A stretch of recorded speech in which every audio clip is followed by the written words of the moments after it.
Hello and welcome back to Talking Europe. The European Parliament has a new Vice President.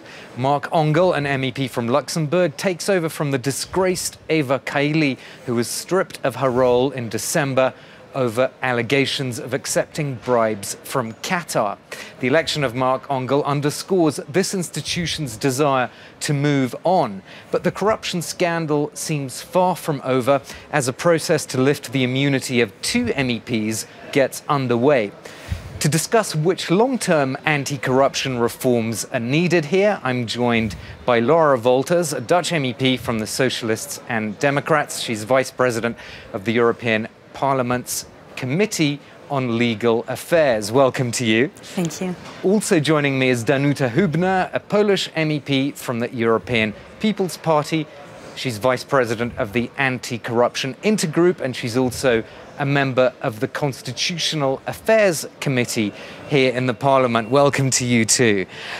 Just a very quick reaction from both of you on the election of this new Vice President. Obviously, he's better known to you than to most of our viewers. Do you think he's the right man for this job? Perhaps for you? I have known Marc for decades, I would say. When we met when he was still a national parliamentarian, and I just have very good memory, and I trust that Marc will be just an excellent vice president. We all hoped probably for a woman to replace the woman, but well, the decision was made democratically. We voted, and here we have Marc, and I hope it's a good choice.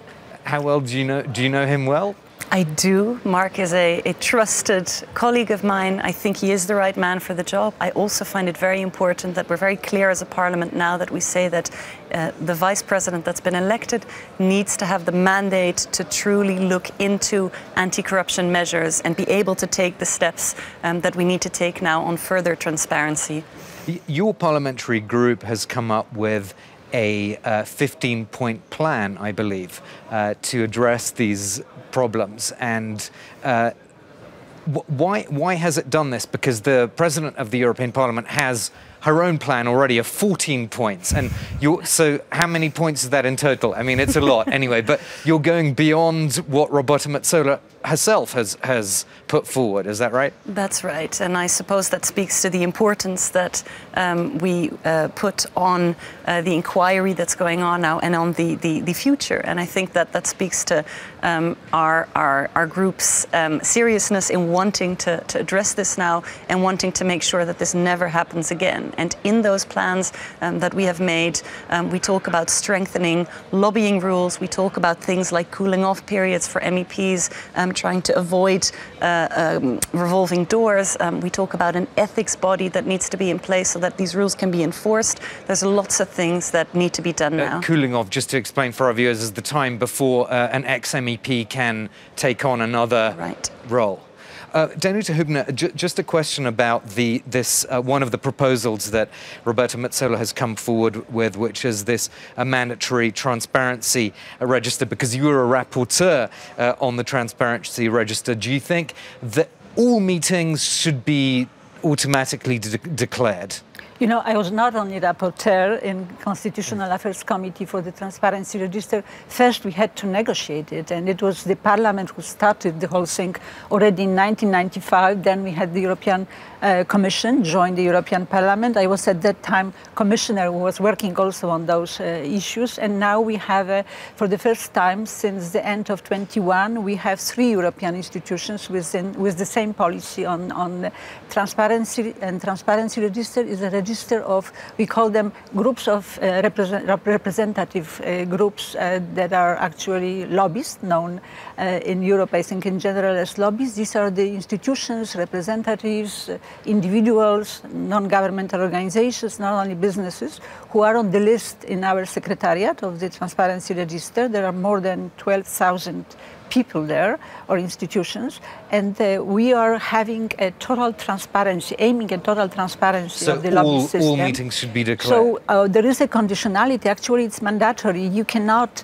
lobby in the European Parliament unless you are registered in this transparency register, where you have to disclose also a lot of data, including on what you are lobbying, how much money you spend in your company on lobbying, and then every meeting with a lobbyist from this transparency list has to be registered by the member of European Parliament. One of your parliamentary group's proposals is to obviously to have this mandatory register, but also to protect whistleblowers, because of course you can't have 100% transparency for absolutely every kind of interaction. You have to protect people's identities sometimes. That's right. That's right. But ultimately, I think this discussion is about access. Who has access to the European Parliament and how? And that's a matter of who has physical access, who can get into the building. It's also a question of friendship groups in the European Parliament, which can be ways for third countries to unduly influence what happens here. It's also about things like accepting trips or gifts. And indeed, when staff in the European Parliament see things that they think are questionable, then it's very important that we have proper whistleblowing protection. And we need, because I think when we talked about 15 points versus 14 points, and Roberta Metsola is from my political group, so we have points and they largely overlap, because I think for years we have been raising the same concerns. We are basically, I think, the most transparent parliament in the world, but there is a lot of place still to improve, to fine-tune what we already have. That's why those points are very important. We are currently consulting, everybody is consulting, and I hope that by mid-February we will have the package of first quick reaction to improve the current situation. One point that I am missing in the President's proposal, and that's very dear to my heart, is side jobs and side incomes of members of Parliament. And that, I think, is an area that we really need to address. I think that as a member of Parliament, you tend to be very busy and not have much time for other work, but there's members who do other paid jobs, and I think that that can lead to conflicts of interest. That's something that I would like to see, but it's true that many of these proposals go in the same direction, and this is a time for self-reflection, serious proposals, and then the implementation of those altogether. I agree with Lara, but I also would like to say that there is this financial declaration where we enter the Parliament. We have to fulfill this form where we have to put the information about our side jobs and how much potentially money one earns there. So we have it already, but we see that we can get more details there and just have a better policy on disclosure and updating. We are just, we use this argument of disclosing, because one thing is to prohibit something, which would be really just killing the independence of the mandate of parliamentarian. Another thing is just disclosure obligation, which some colleagues also complain that limits their mandate. But I think we need disclosure on issues like this. Just to get both of your thoughts quickly on the idea of an independent ethics regulator, I gather Roberta Metzola's proposals so far have this 3-3-3 distribution, so 3 members from the Commission, 3 from the Parliament, 3 former judges, say from the Court of Justice or former Court of Auditors people. Some people will look at that and say this is not independent enough. There are too many people from the existing institutions in that proposed composition of this ethics regulator. What do you both think about that?